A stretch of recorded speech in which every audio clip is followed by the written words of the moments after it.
Okay, so this is gonna be my first video on movie wisdom / reviews. I'm always writing about this stuff, like picking apart movies and extracting the wisdom out of them. And I find that there's a lot of embedded truth in films and, or like hidden messages or Easter eggs or just underlying wisdom in symbology that most people probably don't pull out. They're just like watching it for entertainment value. But the first one that I wanted to talk about is a film I actually saw like months ago at the theater when it first came out. It was called The Green Knight, and it's based on like an old play. I remember reading it in high school. It was around that period of time when we were studying Beowulf and those kind of stories. So I was always fascinated with like the King Arthur legends and Merlin and all of that stuff. So anyway, like I said, I saw the movie months ago, and I extracted a lot of wisdom from it then. And but the other day I was in a session doing a massage, and the movie came back to me, and there was like I had like a little bit of an extra bit of wisdom download from it, I guess you could say, that I wanted to share. But so if you haven't seen the movie and you don't want it spoiled, just don't watch this video any further, because I'm gonna have some spoilers here. So anyway, I'm not gonna give the whole movie away or anything, but I'm just gonna like touch on a few points. But anyway, the film is about a knight in King Arthur's court, and the Green Knight comes along. He comes strolling into the court, and he makes a challenge, and he says something along the lines of I'm going to strike a blow on whoever is the king's challenge, the challenger that the king chooses, or who steps up to be the challenger for the king. And he says, I'm going to allow this person to strike a blow on me, and in 1 year they'll come to me and I'll strike the same blow in kind. And so this knight, who's young and full of ego, he steps up, and he says, I'll take that challenge. And the king pulls him aside and reminds him, like, he says, it's only a game. And it's kind of cool because the headpieces on the king and the queen look like halos. And in one of the opening scenes of the film, the girl throws some water on the knight, and she says, Christ is born. And so the knight, the Green Knight, is sort of representative of like Pan and nature, and the whole film kind of represents this cusp of humanity going from nature worship to Christ worship, and putting the king and queen as like the representatives of God on earth. And so back then, that's what the king and queen were. They were like an extension of godliness, and they were worshipped as such. And so this is kind of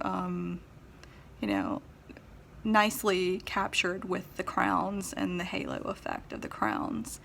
And so then the knight that steps up to the challenge, he grabs the sword and he cuts off the head of the Green Knight, and he's not really listening. He's not listening to the king, and he really didn't fully listen to the knight. Didn't listen to the instructions of the game, and forgot that it was just the game. and because he's so full of ego and having something to prove to the king and to everybody, he goes too far. He cuts the head of Knight off, and he thinks, this is it, But then the knight just picks his head back up, and he says 1 year, and he strolls out. And so, at that point, the other knight, he's like kind of shitting, like, oh, okay, I didn't know that was gonna happen. And the beauty of it is that if he had just like kind of struck like a love tap, that's what he would have gotten in return, you see. But now that he went so far as to chop the head off of this knight, now he's got that same blow coming to him. So, and he's not going to be able to just pick his head back up and put it on. So it's a nice little twist that it just goes to show, like, if you listen to the instructions for one, and then listen to the king, and actually just listen and listen and pay attention instead of just being led by ego and having something to prove. And I think this kind of captures the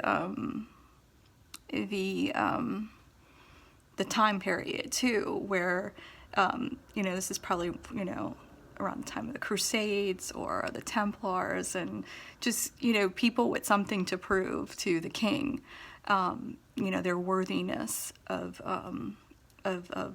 serving them and being part of their court and close to them. And so now this knight has to go on this quest a year later to face the Green Knight and his his karma, I guess you could say. But anyway, so he goes on this quest, and along the way he stops at a castle, and he stays with a guy and his wife. And the wife comes along and she tempts him into having like a sexual encounter. They're not, they don't actually have sex, but it's a sexual encounter. And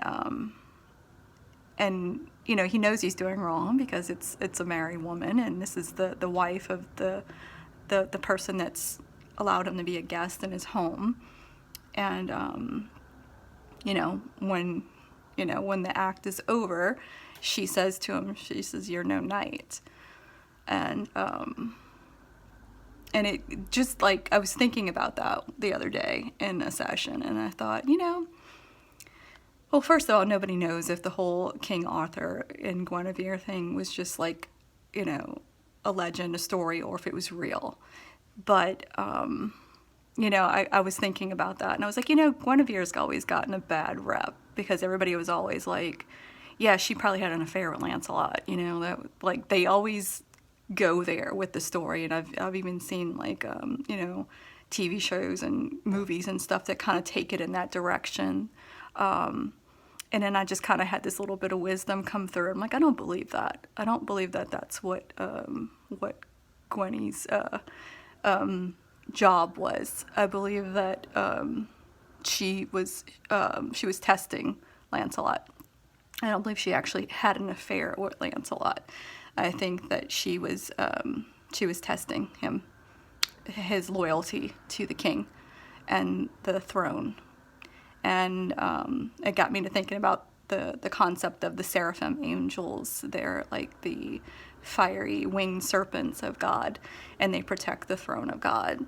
And throughout the ages, snakes have gotten a really bad reputation. They're considered like the devil and temptation and evil, and but they don't realize, like, that those challenges are deliberately put upon humanity to test their loyalty to God.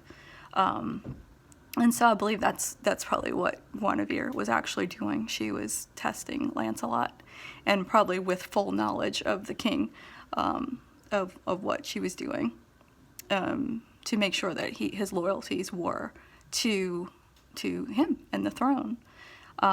Because that's the queen's job, right? To protect her king and their throne, and their kingdom. And, you know, and like I said, you know, back then the king and queen were like the earthly manifestations of God. Like they were chosen by God to represent, you know, the people and lead. So yeah, so I feel like she was being more like a seraphim angel and kind of testing Lancelot, and he failed. You know, but that's the wisdom it came through as I was watching, as I was thinking about that movie, that the part in the movie, The Green Knight, whenever she tested, because she had no desire to sleep with the guy or anything, and they never actually slept together, but she was testing him, and she called him out on his character, you know. So yeah, I think Gwen got a bad reputation over the years, unjustly.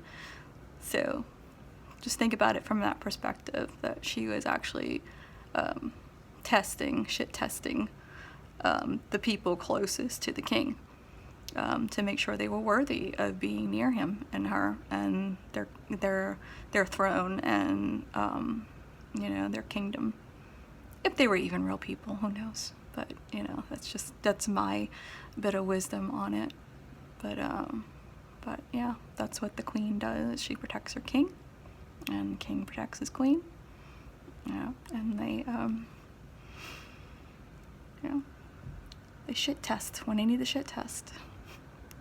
So if you think of life and all the shit tests that we go through, you know, it's higher source testing you to see if you're worthy of the kingdom of God. So just some food for thought, just my movie wisdom. You know, I read too much into everything, but that's just me. Okay, I'm out.